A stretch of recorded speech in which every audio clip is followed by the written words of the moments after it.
Bem, meus queridos, bom dia, boa tarde, boa noite, seja lá o momento que vocês vão estar assistindo essa videoaula, né? A gente vai dar continuidade hoje à nossa disciplina de interpretação e produção de texto, abrindo a aula, falando um pouco sobre as nossas atividades, ou as nossas atividades avaliativas. Creio eu que todo mundo sabe, pessoal, como é que vai funcionar a nota esse semestre de vocês, né? Isso já é de amplo conhecimento, está lá no site da instituição, né? Mas para reforçar aqui nesse início de aula, porque nossa aula vai ser referente a essa atividade, já vai ser uma das nossas primeiras atividades, eu peço para abrir o parêntese e a gente esclarecer desde já essa questão da nossa avaliação. Pois bem, pessoal, a avaliação de vocês, referente à nota do semestre, ela vai se dar como? A nota de vocês do semestre vai ser constituída de duas formas. Primeira forma, acesso e participação no AVA, no ambiente virtual do aluno, né? O acesso e a participação no ambiente virtual do aluno vai compreender 40% da nota de vocês, né? Ou seja, quase a metade. Esse acesso e participação ele vai ser contabilizado via sistema, né? A partir do momento que você acessa o sistema, você deixa uma marca lá, né? A central do aluno observa seu acesso, sua participação, e essa nota, vejam bem, pessoal, ela é gerada automaticamente via sistema. Não sou eu que vou dar essa nota. Essa nota vai ser contabilizada via sistema a partir do momento que vocês acessam e participam das plataformas de discussões, dos fóruns de discussões, né? E por aí vai. Então, o acesso de vocês já gera 40% da nota. O acesso e participação de vocês pode gerar até 40% da nota. Então, compete a vocês, então, o compromisso de acessar o ambiente virtual do aluno e gerar 40% da nota de vocês. O restante da nota, pessoal, aí sim, né, vai caber mais diretamente a mim, né, que vai ser as atividades que a gente vai passar, né, e combinar com vocês. A primeira delas, dessas atividades, a gente vai discutir hoje, falar hoje na aula para vocês, que vai ser a interpretação, né, desse texto, O Homem que Sabia Javanês, do Lima Barreto. Então, o restante dessa nota, então 60%, vai ser uma combinação que vai se dar entre mim e vocês, né, de atividades. E aí, mais uma vez, é importante então vocês participarem do ambiente virtual para constituir 40% da nota de vocês, e o restante, 60% da nota, vai ser das atividades que eu irei passar, né? Eu irei passar valendo nota. A primeira a gente vai passar hoje. Então, deixo esse parênteses, esse aviso e esse alerta para vocês quanto à nota, pessoal, quanto à nota de vocês esse semestre. Então, dito isso, a gente então passa para, de fato, a aula de hoje, né? Que vai ficar numa dinâmica parecida com a aula que a gente já teve em momento anterior de sala de aula. Quem se lembra, quem se lembra, a gente discutiu o texto Aqueles Dois do Caio Fernando de Abreu, em sala de aula. Eu passei a leitura para vocês, a gente discutiu certos aspectos e trouxe a interpretação desse texto, né, a partir da bagagem cultural de vocês, a partir daquilo que vocês leram, experiências pessoais, para o ambiente administrativo, né?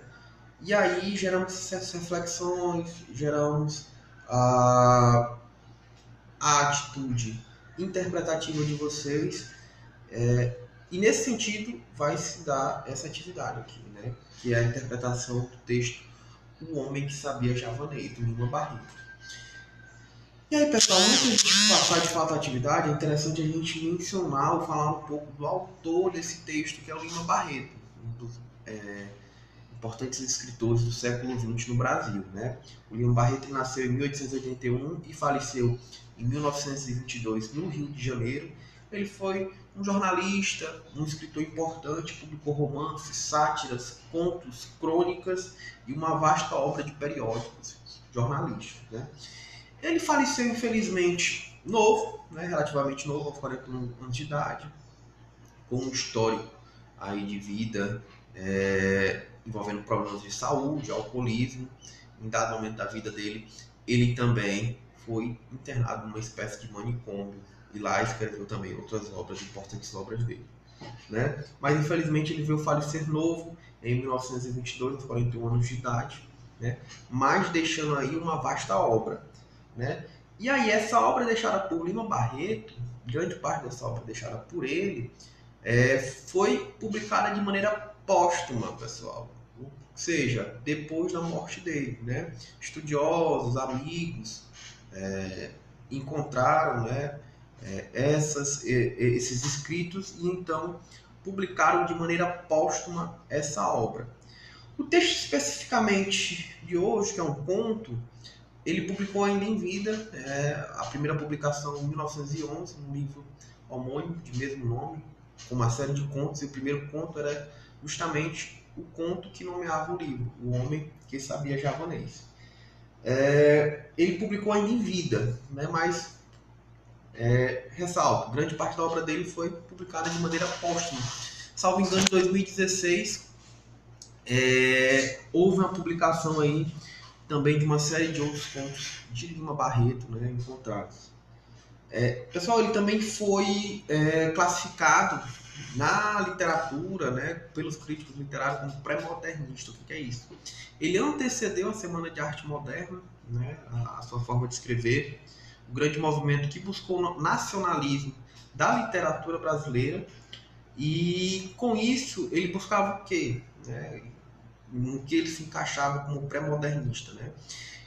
Os pré-modernistas e os modernistas em si buscavam uma exaltação do nacionalismo e da própria produção ou do meio de produzir a arte brasileira, e aqui no caso do Lima Barreto especificamente, da literatura brasileira. Ou seja, eles queriam romper com aquilo que se tinha como produção europeia, né, daquilo que era produzido na Europa, a forma de se escrever, né, como escrever, né? Então, Lima Barreto ele busca então romper certo paradigma, né, de escritura literária enquanto pré-modernista, né? Ele então buscava uma nova forma de escrever aqui no Brasil, né, solta dos moldes europeus.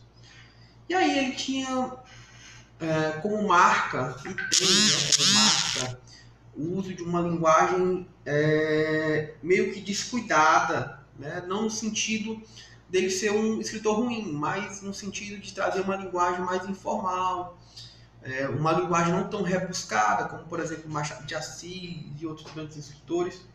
E aí essa linguagem, de certa forma, solta, né, informal, traz uma característica, e isso é uma impressão pessoal minha, de uma boa leitura na obra dele, né? Ou seja, você tem uma facilidade de compreender certos aspectos por ele utilizar essa linguagem um pouco mais informal. A preocupação dele também, fora isso, de escrever de uma maneira mais solta, descontraída, informal, é buscar refletir sobre os acontecimentos sociais da época e daquilo que o Brasil vivia. Ele então também traz essa crítica, né, social dentro da obra dele. E isso é visto também nessa obra, O Homem que Sabia Javanês, né? Então ele tem essa preocupação social de trazer essa crítica, né, do Brasil da época do século XX. Né? Pessoal, como principais obras a gente tem de Lima Barreto, talvez aí a obra de maior destaque, as pessoas geralmente mais conhecem, é O Triste Fim de Policarpo Quaresma, né? Um romance publicado em 1911. Né? Talvez seja a obra mais reconhecida dele. Quando a gente fala em Lima Barreto, a gente lembra muito do Triste Fim de Policarpo Quaresma.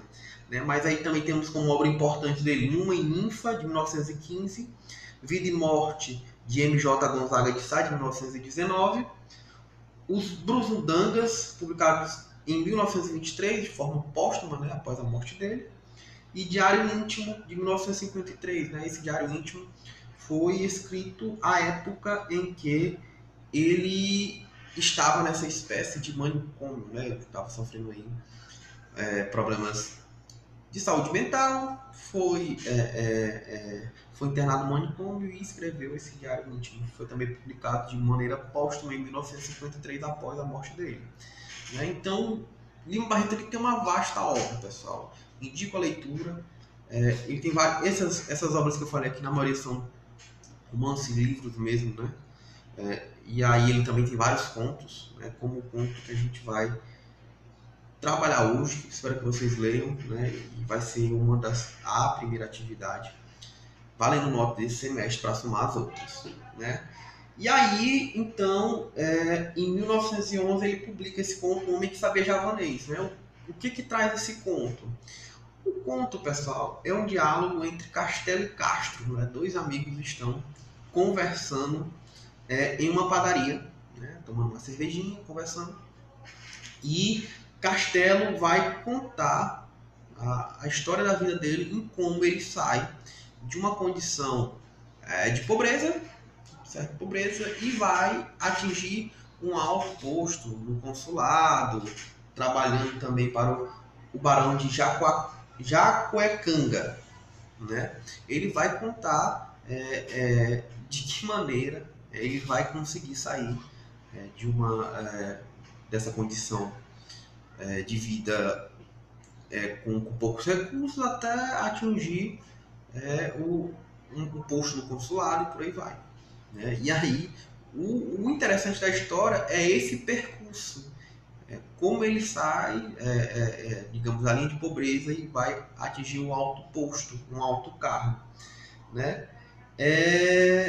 E aí, o conto roda, né, através de uma situação de um homem, né, no caso, Castelo, que se apresenta como sabedor de uma língua pouco conhecida, que é o javanês. Ele vê, em um dado momento, em um jornal, um anúncio de um emprego para um tradutor de javanês. Né?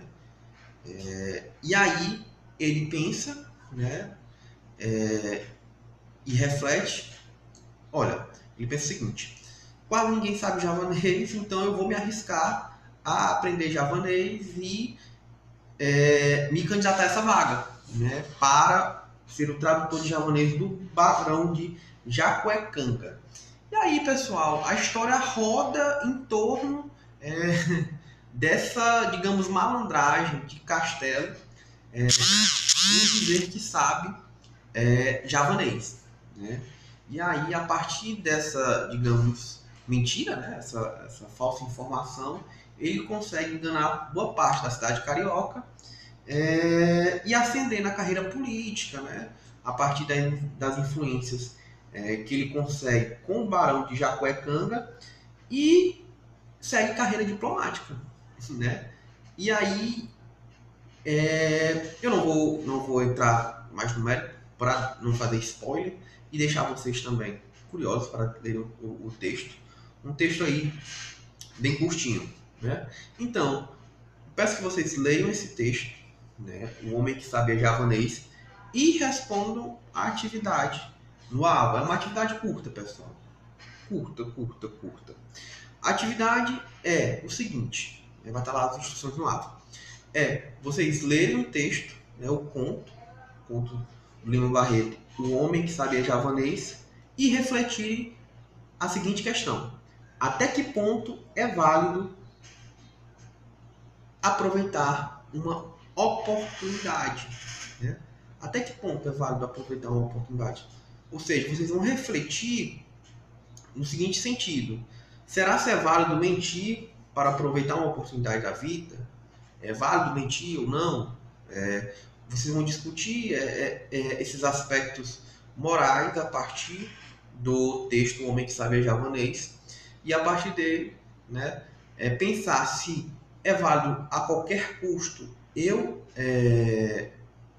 conseguir aproveitar uma oportunidade, é válido mentir, é válido enganar.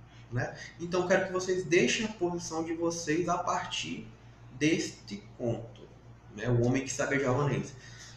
Reflitam dentro da situação do Castelo, né, que é o personagem principal do conto, e respondam essa questão em texto, pessoal. Um textozinho de 10 linhas, 10 a 15 linhas. Até que ponto é válido eu aproveitar uma oportunidade, né? Uma oportunidade de trabalho, uma oportunidade na vida, né? Até que ponto é válido enganar ou não, né? Reflitam nesse sentido.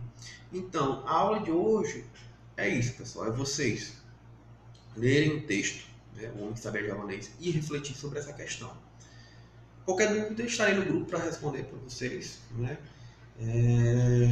E deixo claro, então, desde já, essa questão da nota. Bons estudos, boa sorte, boa leitura.